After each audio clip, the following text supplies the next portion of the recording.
Hi everybody, I'm back to read another chapter of Mary Poppins. But before I do that, I'm going to read you a poem. And this one is called Orchestra by Shel Silverstein. So you haven't got a drum, just beat your belly. So I haven't got a horn, I'll play my nose. So we haven't any cymbals, we'll just slap our hands together. And although there may be orchestras that sound a little better with their fancy shiny instruments that cost an awful lot, hey, we're making music twice as good by playing what we've got. The end. All right, let's read Mary Poppins. And today's chapter is called Mrs. Cory. So it seems like we're going to meet a new character today. All right. 2 pounds of sausages, best pork, said Mary Poppins. At once, please. We're in a hurry. The butcher, who wore a large blue and white striped apron, was a fat and friendly man. He was also large and red and rather like one of his own sausages. He leant upon his chopping block and gazed admiringly at Mary Poppins. Then he winked pleasantly at Jane and Michael. And there's the picture of what he looks like. In a hurry, he said to Mary Poppins. Well, that's a pity. I hope you drop in for a bit of a chat. We butchers, you know, like a bit of company, and we don't often get the chance of talking to a nice, handsome young lady like you. He broke off suddenly, for he had caught sight of Mary Poppins' face. The expression on it was awful, and the butcher found himself wishing there was a trapdoor in the floor of his shop that would open up and swallow him. Oh, well, he said, blushing even redder than usual. If you're in a hurry, of course. 2 pounds, did you say? Best pork? Right you are. And he hurriedly took down a long string of the sausages that were festooned across the shop. He cut off a length, about 3/4 of a yard, wound it into a sort of garland, and wrapped it up first in white and then in brown paper. He pushed the parcel across the chopping block. And next, he said hopefully, still blushing. There will be no next, said Mary Poppins with a haughty sniff. And she took the sausages and turned the perambulator around very quickly and wheeled it out of the shop in such a way that the butcher knew that he had mortally offended her. But she glanced at the window as she went so that she could see how her new shoes looked reflected in it. They were a light brown kid with 2 buttons and very smart. Jane and Michael trailed after her, wondering when she would have come to the end of her shopping list, but because of the look on her face, they dared not ask her. Mary Poppins gazed up and down the street as if deep in thought, and then suddenly making up her mind, she snapped, "Fishmonger!" and she turned the perambulator in at the shop next to the butcher's. 1 Dover sole, 1.5 pounds of halibut, pint of prawns, and a lobster, said Mary Poppins, talking so quickly that somebody used to taking such orders could possibly have understood her. The fishmonger, unlike the butcher, was a long, thin man, so thin that he seemed to have no front to him, but only 2 sides, and he looked so sad that you felt that he had either just been weeping or was just going to. Jane said this was due to some secret sorrow that had haunted him since his youth, and Michael thought that the fishmonger's mother must have fed him entirely on bread and water when he was a baby, and that he had never forgotten it. A fishmonger is somebody that sells fish. So here is a picture of what he looks like.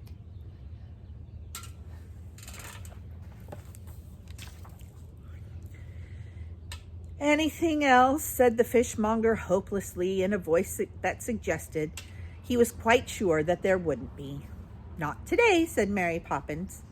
The fishmonger shook his head sadly and did not look at all surprised. He had known all along that there would be nothing else. Sniffing gently, he tied up the parcel and dropped it in the perambulator. Bad weather, he observed, wiping his eye with his hand. Don't believe we're going to be getting any summer at all. Not that we ever did, of course. You don't look too blooming, he said to Mary Poppins. But then nobody does. Mary Poppins tossed her head. Speak for yourself, she said crossly, and flounced to the door, pushing the perambulator so fiercely that it bumped into a bag of oysters. The idea! Jane and Michael heard her say as she glanced down at her shoes. not looking too blooming in her new brown kid shoes with 2 buttons. The idea! That was what they heard her thinking. Outside on the pavement she paused, looking at her list and ticking off what she had bought. Michael stood first on one leg and then on the others. "Mary Poppins, are we never going home?" he said crossly. Mary Poppins turned and regarded him with something like disgust. "That," she said briefly, "is as it may be." And Michael, watching her fold up her list, wished that he had not spoken. "You can go home if you like," she said haughtily. "We are going to buy the gingerbread." Michael's face fell. If only he had managed to say nothing. He hadn't known that gingerbread was on the end of the list. "That's your way," said Mary Poppins shortly, pointing in the direction of Cherry Tree Lane. "If you don't get lost," she added as an afterthought. "Oh, no, Mary Poppins, please, no, I didn't mean it, really. Oh, Mary Poppins, please," said Michael. "Oh, do let him come, Mary Poppins," said Jane. "I'll push the perambulator if only you'll let him come." Mary Poppins sniffed. "If it wasn't Friday," she said darkly to Michael, "you'd go home in a twink, an absolute twink." She moved onwards, pushing John and Barbara. Jane and Michael knew that she had relented and followed, wondering what a twink was. And suddenly Jane noticed that they were going in the wrong directions. A twink means a twinkle of time. It means just a little tiny bit of time. "But Mary Poppins, I thought you said gingerbread. This isn't the way to Green, Brown, and Johnson's, where we always get it," she began, and stopped because of Mary Poppins' face. "Am I doing the shopping or you?" said Mary Poppins, as Mary Poppins inquired. "You," said Jane in a very small voice. "Oh, really? I thought it was the other way around," said Mary Poppins with a scornful laugh. She gave the perambulator a little twist with her hand, and it turned a corner and drew up suddenly. Jane and Michael, stopping abruptly behind it, found themselves outside the most curious shop they had ever seen. It was very small and very dingy. Faded loops of colored paper hung in the windows, and on the shelves were shabby little boxes of sherbet, old licorice sticks, and very withered, very hard apples on a stick. There was a small, dark doorway between the windows, and through this Mary Poppins propelled the perambulator, while Jane and Michael followed at her heels. Inside the shop, they could dimly see the glass-topped counter that ran around the 3 sides of it, and in cases under glass were rows and rows of dark, dry gingerbread, each slab so studded with gilt stars that the shop itself seemed to be faintly lit by them. Jane and Michael glanced around to find out what kind of person was to serve them, and were very surprised when Mary Poppins called out, "Fanny! Fanny, where are you?" Her voice seemed to echo back to them from each dark wall of the shop. And as she called, 2 of the largest people the children had ever seen rose from behind the counter and shook hands with Mary Poppins. The huge woman then leant down over the counter and said, "Howdy do," in voices as large as themselves, and shook hands with Jane and Michael. "How do you do, Miss?" Michael paused, wondering which of the large ladies was which. "Fanny's my name," said one of them. "My rheumatism is about the same. Thank you for asking." She spoke very mournfully, as though she were unused to such a courteous greeting. "It's a lovely day," began Jane politely to the other sister, who kept Jane's hand imprisoned for almost a minute in her huge clasp. "I'm Annie," she informed them miserably, "and handsome is as handsome does." And here they are. Look how big they are. Here's Jane and Michael down here, and these are the 2 ladies.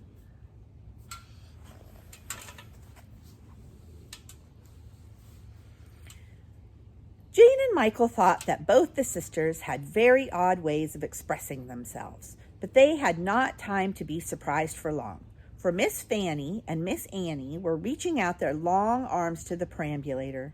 Each shook hands solemnly with one of the twins, who were so astonished that they began to cry. Now, what is this?" A high, thin, crackly little voice came from the back of the shop. At the sound of it, the expression on the faces of Miss Fanny and Miss Annie, sad before, became even sadder. They seemed frightened and ill at ease, and somehow Jane and Michael realized that the two huge sisters were wishing that they were much smaller and much less conspicuous. "What's all this I hear?" cried the curious high little voice, coming nearer. And presently, round the corner of the glass case, the owner appeared. She was as small as her voice and as crackly, and to the children she seemed to be older than anything in the world, with her wispy hair and her stick-like legs and her wizened, wrinkled little face. But in spite of this, she ran towards them as lightly and as gaily as though she were still a young girl. Now, well, I do declare, bless me if it isn't Mary Poppins with John and Barbara Banks. What, Jane and Michael too? Well, isn't this a nice surprise for me? I assure you I haven't been so surprised since Christopher Columbus discovered America. Truly, I haven't." She smiled delightedly as she came to greet them, and her feet made little dancing movements inside the tiny, elastic-sided boots.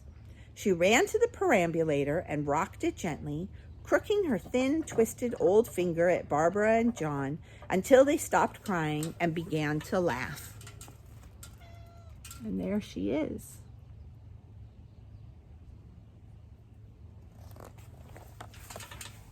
"That's better," she said, cackling gaily, and then she did a very odd thing. She broke off 2 of her fingers and gave 1 each to John and Barbara. And the oddest part of it was that in the space left off by the broken off fingers, now 2 grew at once. Jane and Michael saw it clearly happen. "Only barley sugar, can't possibly hurt them," the old lady said to Mary Poppins. "Anything you give them, Miss Cory, could only do them good," said Mary Poppins with the most surprising courtesy. "What a pity," Michael couldn't help saying, "that they weren't peppermint bars." "Well, they are sometimes," said Miss Cory gleefully, "and very good taste too. I often nibble them myself if I can't sleep at night. Splendid for the digestion." "What will they be next time?" asked Jane, looking at Mrs. Cory's fingers with interest. "Ah," said Miss Cory, "that's just the question. I never know from day to day what they will be. I take the chance, my dear, as I heard William the Conqueror say to his mother when she advised him not to go conquering England." "You must be very old," said Jane, sighing enviously and wondering if she would ever be able to remember what Miss Cory remembered. Miss Cory flung back her wispy little head and shrieked with laughter. "Old," she said. "Why, I'm quite a chicken compared to my grandmother. Now there's an old woman if you like. Still, I go back a good way. I remember the time when they were making this world. Anyway, and I was well out of my teens then. My goodness, that was a to-do, I can tell you." She broke off suddenly, screwing up her little eyes at the children. "But dearie me, here I am running on and on and on, and you not being served. I suppose, my dear," and she turned to Mary Poppins, whom she appeared to know very well, "I suppose you've come for some of the gingerbread." "That's right, Mrs. Cory," said Mrs. Poppins politely. "Good. Have Fanny and Annie given you any?" She looked at Jane and Michael as she said this. Jane shook her head. 2 hushed voices came from behind the counter. "No, Mother," said Miss Fanny meekly. "We were just going to, Mother," began Miss Annie in a frightened whisper. And at that, Miss Cory drew herself up to her full height and regarded her gigantic daughters furiously. And then she said in a soft, fierce, terrifying voice, "Just going to? Oh, indeed, that is very interesting. And who, may I ask, Annie, gave you permission to give away my gingerbread?" "Nobody, Mother, and I didn't give it away. I only thought." "You only thought? That is very kind of you, but I will thank you not to think. I can do all the thinking that is necessary here," said Miss Cory in her soft, terrible voice, and then she burst into a harsh cackle of laughter.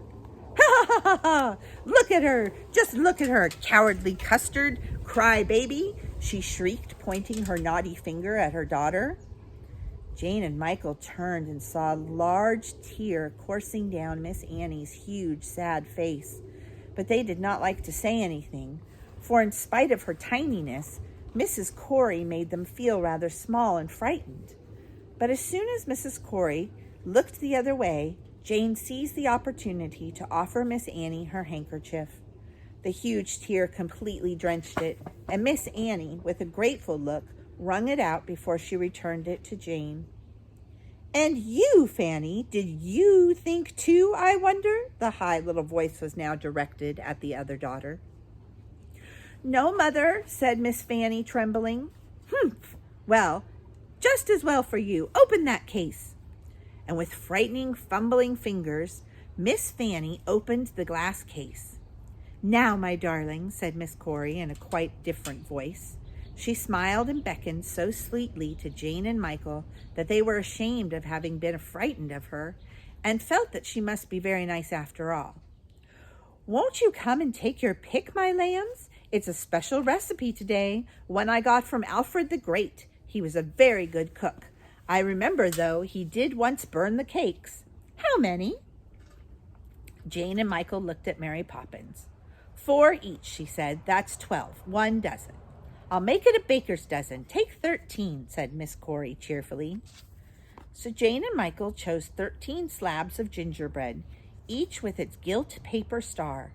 Their arms were piled up with the delicious dark cakes. Michael could not resist nibbling a corner of one of them. "Good," squeaked Mrs. Cory. And when he nodded, she picked up her skirts and did a few steps of the Highland fling for pure pleasure.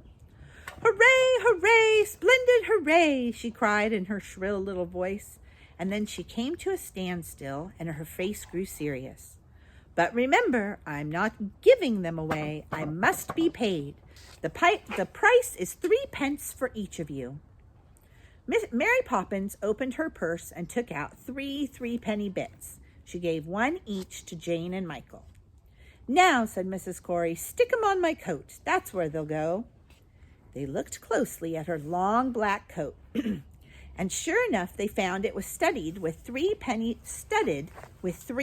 bits, as a coaster's coat is with pearl buttons.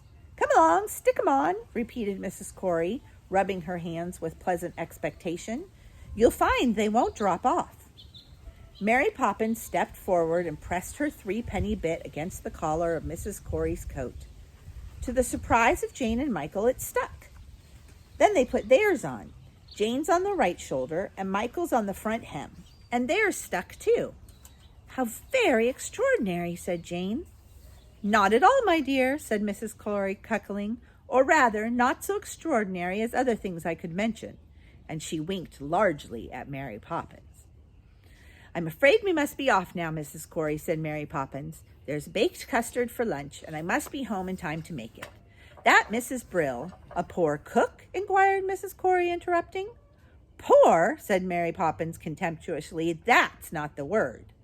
"Ah," and Mrs. Cory put her finger alongside her nose and looked very wise.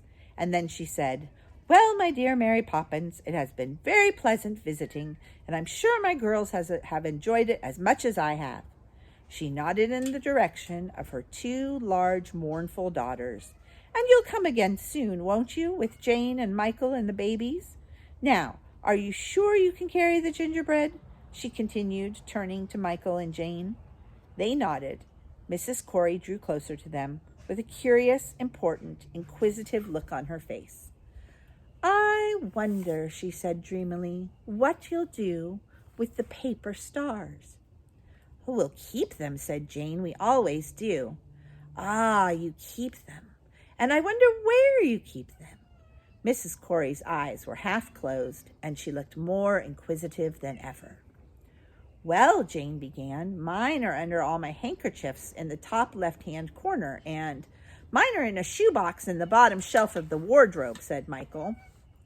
"Top left-hand drawer and shoebox in the wardrobe," said Mrs. Cory thoughtfully, as though she were committing the words to memory, and then she gave Mary Poppins a long look and nodded her head slightly. Mary Poppins nodded slightly in return. It seemed as if some secret had passed between them. "Well," said Miss Cory brightly, "that is very interesting.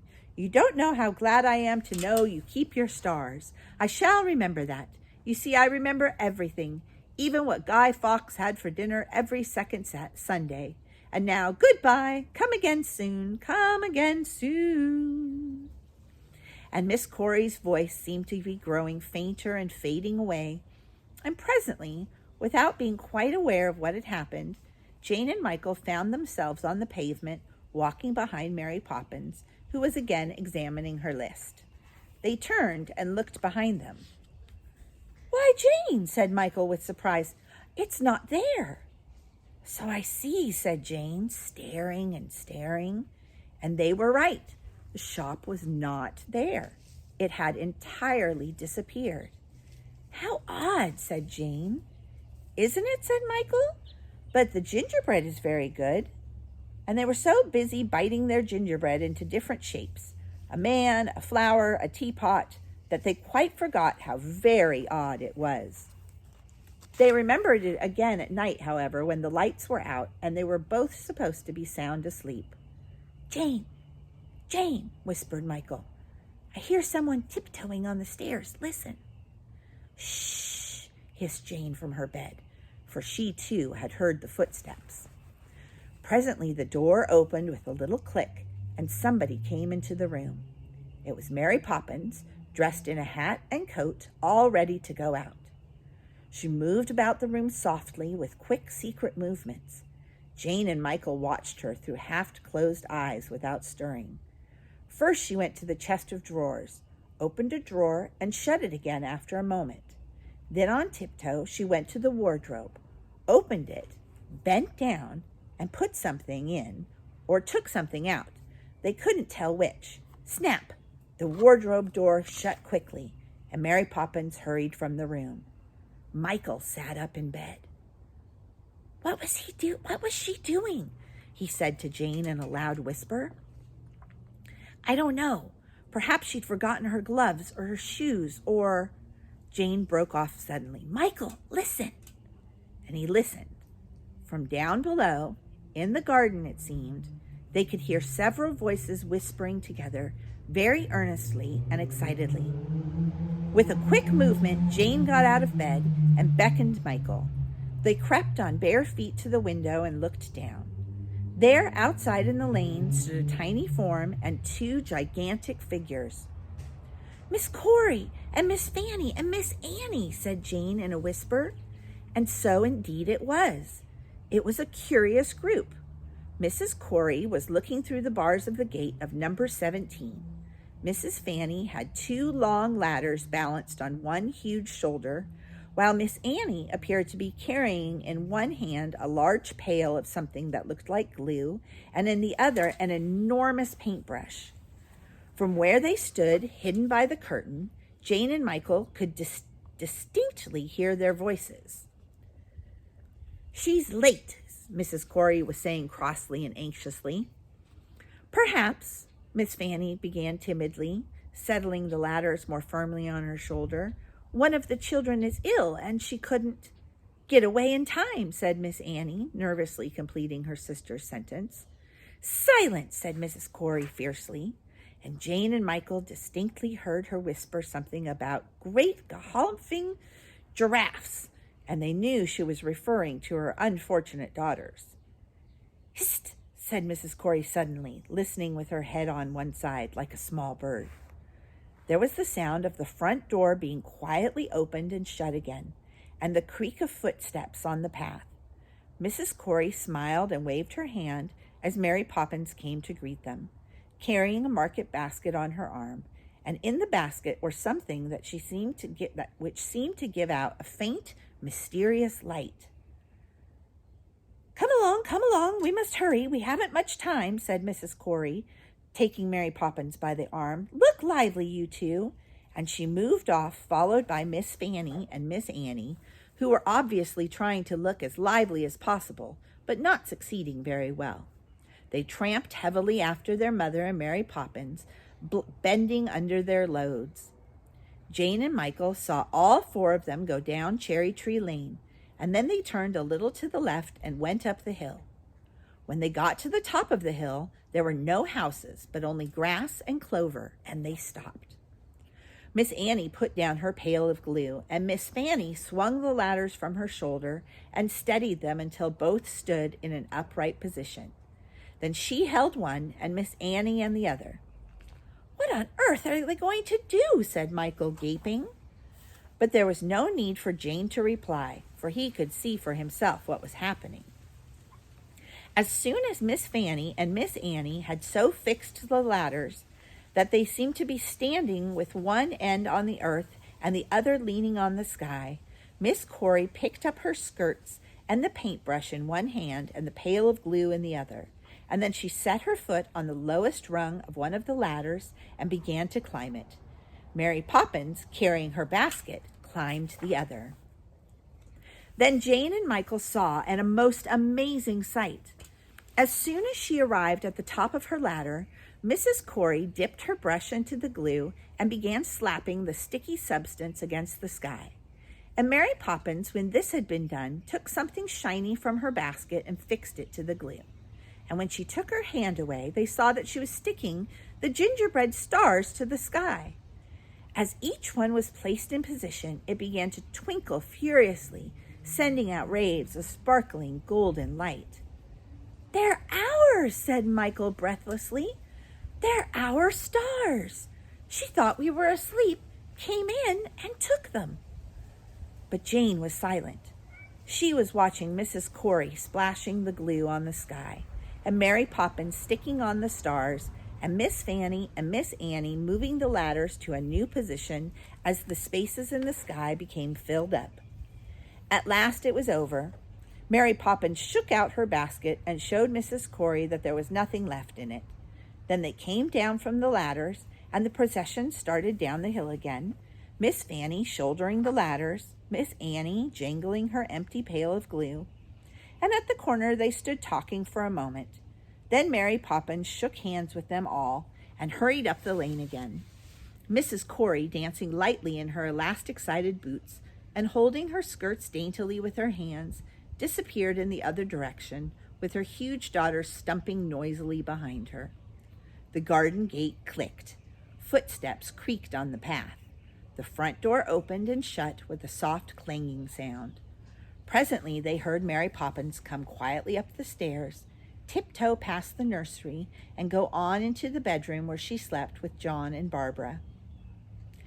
As the sound of her footsteps died away, Jane and Michael looked at each other. Then without a word, they went together to the top left-hand drawer and looked. There was nothing there but a pile of Jane's handkerchiefs. "I told you so," said Michael. Next they went to the wardrobe and looked into the shoebox, and it was empty. "But how? But why?" said Michael, sitting down on the edge of his bed and staring at Jane. Jane said nothing. She just sat beside him with her arms around her knees and thought and thought and thought.